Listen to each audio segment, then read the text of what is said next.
among history's most remarkable figures. Princess Feodora of Saxe-Meiningen was born on the 12th of May, 1879, in the city of Potsdam, part of the German Empire at the time, a royal by birth and legacy. Her life story is filled with moments of joy, challenge, and deep emotional weight. What kind of childhood did she have? Why did her health and family relationships become central themes of her journey?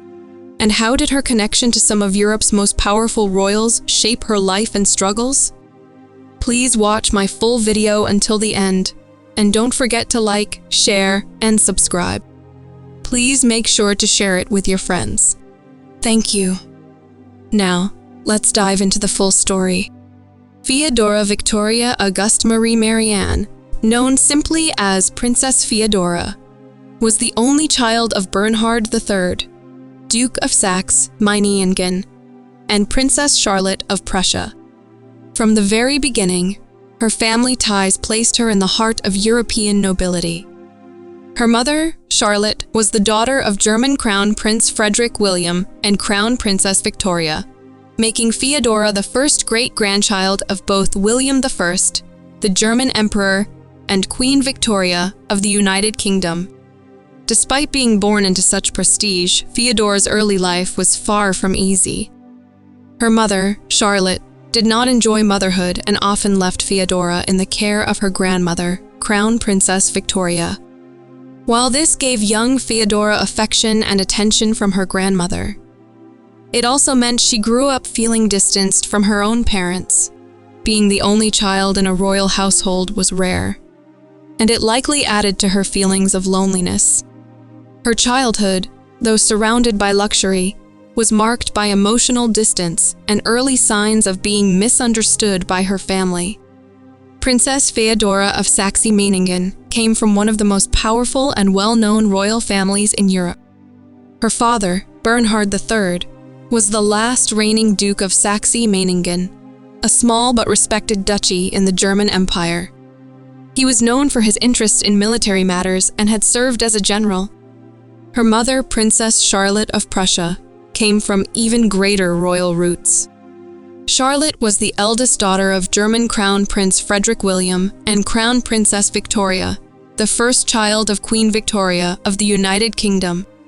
Feodora's family connections made her part of both the German and British royal lines. This meant that as a child, she was constantly under the watchful eyes of family members who expected her to live up to high standards.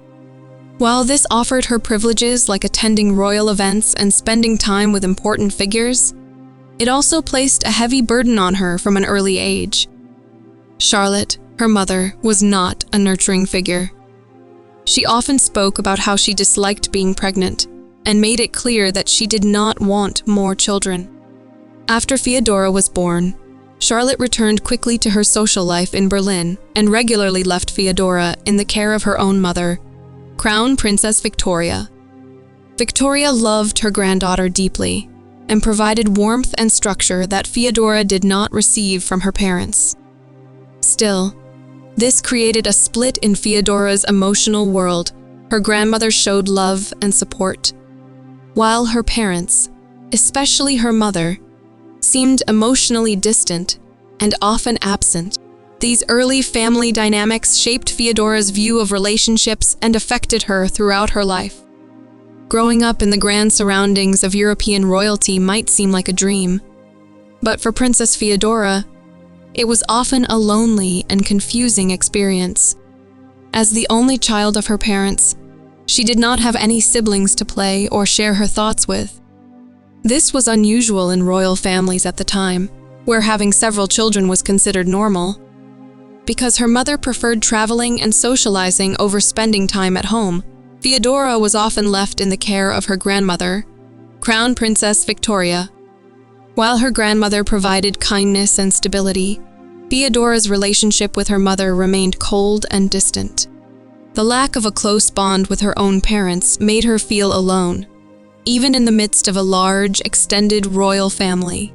The separation also influenced how she was raised and educated. Feodora did not show much interest in her schoolwork. Her grandmother, who highly valued learning and discipline, noticed this and grew concerned. She described Feodora's attitude towards studying as lazy and blamed her parents, especially Charlotte, for not providing a proper home environment. Victoria once wrote that Feodora hardly knows what home life is, pointing out that her parents were rarely together and rarely at home. By the time she reached her teenage years, Feodora was already showing signs of emotional struggle. She paid little attention to lessons and preferred to focus on clothing and royal events. Physically, she was described as small in size, with sharp features, and her grandmother worried that she might be unhealthy. These early years were filled with emotional gaps and missed connections, laying the groundwork for the personal hardships she would face later in life. Princess Feodora held a special place in the heart of Queen Victoria, who was her great-grandmother. Being the first great-grandchild of the British monarch made Feodora a figure of interest among the royal family. Queen Victoria, known for her love of family, took an active interest in the little princess. This affection gave Feodora a connection that many others in her life did not offer consistent love and praise. In the summer of 1887, when Feodora was just 8 years old, she and her parents traveled to London for Queen Victoria's Golden Jubilee celebration. While her parents stayed at Buckingham Palace, Feodora stayed elsewhere with her young cousin, Princess Alice of Battenberg. From there, the girls had a perfect view of the grand royal parade that passed through Whitehall on its way to Westminster Abbey. Queen Victoria was delighted by Feodora's presence and described her in her diary as a sweet little Feo who had grown prettier and behaved well. These gatherings gave Feodora a glimpse into the bigger world of European royalty. She attended events that most children could only dream about, gatherings filled with kings, queens, and nobles from different nations. They were also among the rare times she was able to bond with others her age in a warm environment. However, these joyful moments were brief. After each event, Feodora would return to the cold, disconnected world of her home life. The contrast between royal celebrations and her quiet, often lonely upbringing was sharp. While Queen Victoria offered brief moments of joy and encouragement, they could not replace the steady love and guidance that Feodora lacked at home. As Princess Feodora entered adulthood, her family began to consider marriage options for her, a common practice in royal circles. These choices were rarely based on love. Instead, they were shaped by family connections, political alliances, and royal traditions. Several men were considered as potential husbands, but not all were seen as suitable. One early suitor was Prince Peter Kara, or Evie, who was 36 years older than Feodora.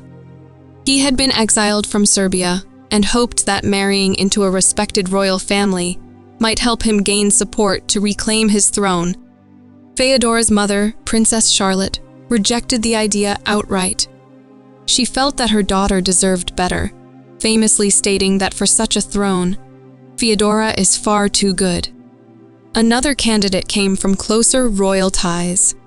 Alfred, the hereditary prince of Saxe-Coburg and Gotha, was also considered. He was the only son of Feodora's maternal grandaunt, making him a more acceptable match from a family standpoint.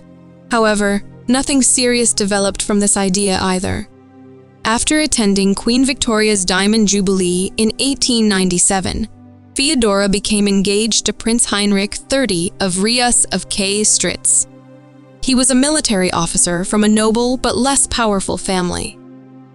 Though he was not very wealthy or politically influential, Feodora appeared to be happy with the choice. Her grandmother, Empress Victoria, was surprised by the decision, but noted that the groom seemed calm and mature traits that might help guide Feodora toward stability. These marriage discussions reflected both the pressure of royal expectations and Feodora's desire to find someone who could offer her companionship, even if he did not carry a grand title or fortune. Princess Feodora's engagement to Prince Heinrich III of Rias of K-Stritz marked a new chapter in her life. The couple announced their engagement in October of 1897, just a few months after returning from Queen Victoria's Diamond Jubilee in London. Heinrich, often called Henry, was born in Castle Neuhof and served as a captain in the Brunswick Infantry Regiment No. 92. Though he came from a respected noble family, he was neither rich nor highly ranked in the royal hierarchy. At first, the engagement faced delays. Henry's father passed away in early 1898, which caused the couple to postpone their wedding out of respect. Rumors began to spread that the marriage had been called off, but these were false.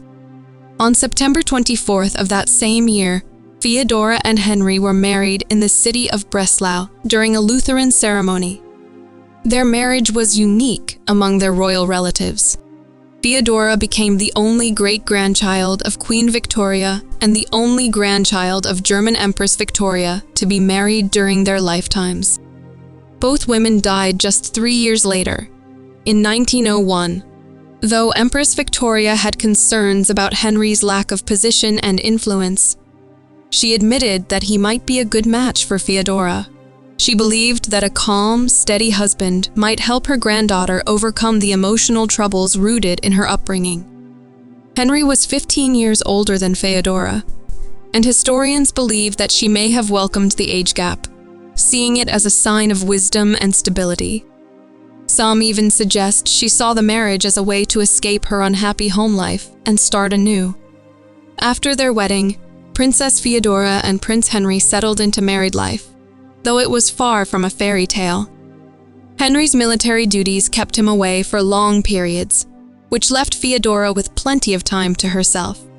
She tried to make the most of her new role as a royal wife by getting involved in social and cultural activities. In Berlin, she joined a reading club and often went to the theater and opera. These outings gave her a break from the loneliness she had felt during her childhood. Feodora also traveled with her husband during his military assignments across Germany. While the lifestyle gave her a chance to explore different parts of the country, it also added to her health struggles. She had always been a sickly child, and adulthood brought no relief. She often wrote letters describing her constant dizziness, body pains, sleepless nights, and other troubling symptoms. Her medical issues were similar to those faced by her mother, grandmother, and great-grandmother, leading some to believe they might have inherited a common illness. Despite her ongoing health concerns, Feodora tried to stay active. She underwent several surgeries and treatments in hopes of improving her condition and becoming pregnant. Sadly, all efforts failed. Her inability to have children caused her deep sorrow and became a painful reminder of the emotional wounds from her own childhood. Feodora's life as a royal wife was a mix of small joys and long-lasting challenges. While she found temporary happiness in books, concerts, and travels, her quiet struggles with illness and infertility painted a picture of a woman trying to find peace in a world that rarely offered it. Princess Feodora's adult life was marked by constant health problems and emotional hardship. From her early years, she had shown signs of being physically weak. But these issues only grew worse as she got older. She often described her life as the old story, meaning that pain and illness had become a regular part of her existence. Her symptoms included everything from dizziness and stomach problems to insomnia and body aches. These issues were so frequent and intense that she underwent many surgeries, hoping they would bring relief and help her become pregnant. Unfortunately, none of them worked.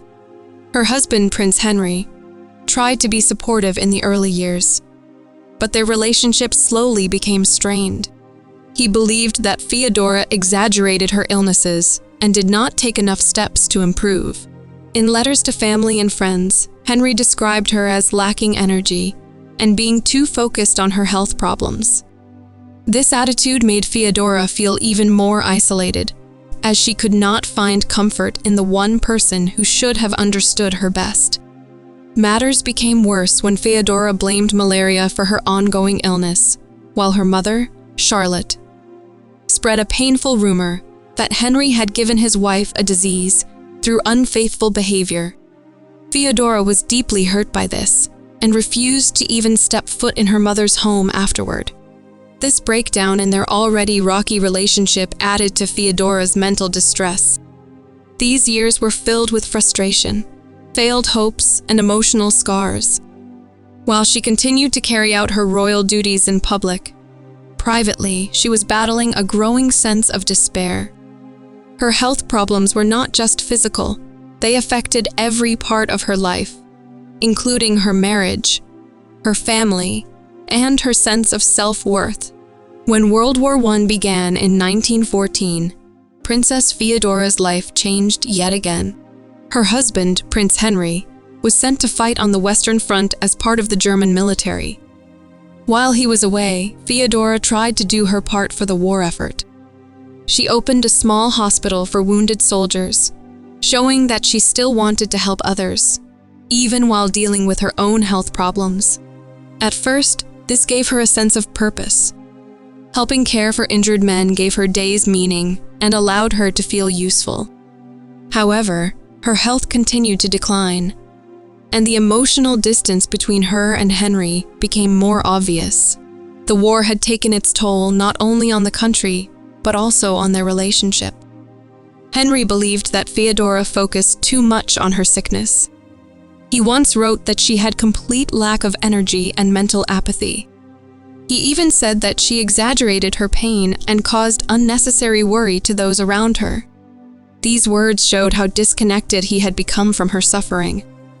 Instead of offering support, he distanced himself, leaving Feodora feeling more alone. As the war dragged on, Feodora's medical issues became harder to manage. She visited many private clinics and endured more treatments, but nothing gave lasting relief. The war, along with her ongoing health troubles and emotional isolation, made this one of the darkest periods in her life. Though Feodora showed bravery by contributing to the war effort in her own way, the personal cost was great. Her physical pain was matched by emotional wounds that deepened in the absence of love and understanding from those around her. After World War I ended in 1918, Princess Feodora's life entered a quieter, more uncertain phase. Germany had lost the war, and this defeat changed the lives of many royal families. Her father, Duke Bernhard III, lost his rule over the Duchy of Saxe-Meiningen, and with that, Feodora's royal position became mostly symbolic. The world she had grown up in, the structured and powerful world of European royalty, was fading. The years after the war are not well documented in Feodora's life. Many records were lost, and few personal details remain from this time. However, it is known that her health continued to decline, and her marriage became even more strained. She and Henry were no longer close, and he spent more time away from her. When he died in 1939, Feodora was left completely alone. By now, Feodora was living in the shadows of a former life, one that had once held promise, but was now filled with loss. Her childhood dreams of family, health, and happiness had been replaced by constant medical visits and a growing sense of emotional emptiness. She had lived through war, lost her family's royal power, and now faced old age in poor health with no children and very few close relationships left. This stage of her life was marked not by royal events or public service, but by deep personal sorrow and isolation. In her final years, Princess Feodora lived far from the royal courts and celebrations that once shaped her life. After the death of her husband in 1939, she became increasingly withdrawn. With no children, few surviving relatives she was close to, and a lifetime of health issues, Feodora found herself alone. Her body remained weak, and her emotional pain deepened as the world around her changed forever, with the start of World War II. As the war came to a devastating end in 1945, Feodora was living at the sanatorium Buchwald Hohenwies near Hirschberg, a quiet place in what is now southwestern Poland. There, away from public life, She struggled with depression, illness, and the emotional weight of all she had lost. The Germany she once knew had fallen, and many royal houses had disappeared along with it. On August 26, 1945, just months after the war ended, Princess Feodora took her own life. She died by suicide, ending a life that had been filled with emotional battles, physical suffering, and unfulfilled dreams. She was buried a few days later in the nearby town of Kawari. Historians who studied her life, such as John van der Kuyst, describe Feodora as a woman who had longed for a loving home and children, but instead battled illness, sadness, and isolation for most of her years. In the 1990s, her grave was exhumed by researchers, hoping to find signs of a genetic illness called porphyria. The results, however, were unclear. Feodora's story ended quietly, but her struggles paint a powerful picture of the hidden pain that sometimes lies behind royal titles and noble bloodlines. Although Princess Feodora of Saxe-Meiningen did not leave behind a legacy of major political or social accomplishments, her life story continues to be studied by historians for what it reveals about royalty, family expectations, and silent suffering. Her quiet struggles with physical illness and emotional pain give insight into how even those born into wealth and power can face deep loneliness and despair. Feodora's story became a subject of renewed interest in the 1990s, when researchers like John R. Hell, Martin Warren, and David Hunt investigated the possibility that she and other royal family members had suffered from porphyria, a genetic disorder known for causing severe pain and mental health issues. Her body was exhumed from her grave in Poland to test for signs of this condition. Unfortunately, the test results were inconclusive, but the effort highlighted how historians still seek to understand the private suffering behind her public life. Feodora was a direct descendant of several powerful European rulers. Through her mother, Princess Charlotte of Prussia, she was the granddaughter of Emperor Frederick III of Germany and Victoria, the Princess Royal of the British Empire. This made Feodora the great-grandchild of Queen Victoria herself, and a link between German and British royal history. Today, Feodora's life is remembered not for crowns or conquests, but for the human story it tells. She stands as a reminder that emotional pain can touch anyone, no matter how grand their title. Her quiet legacy encourages us to look beyond appearances and understand the hearts of those who lived behind palace walls. Thank you very much for watching.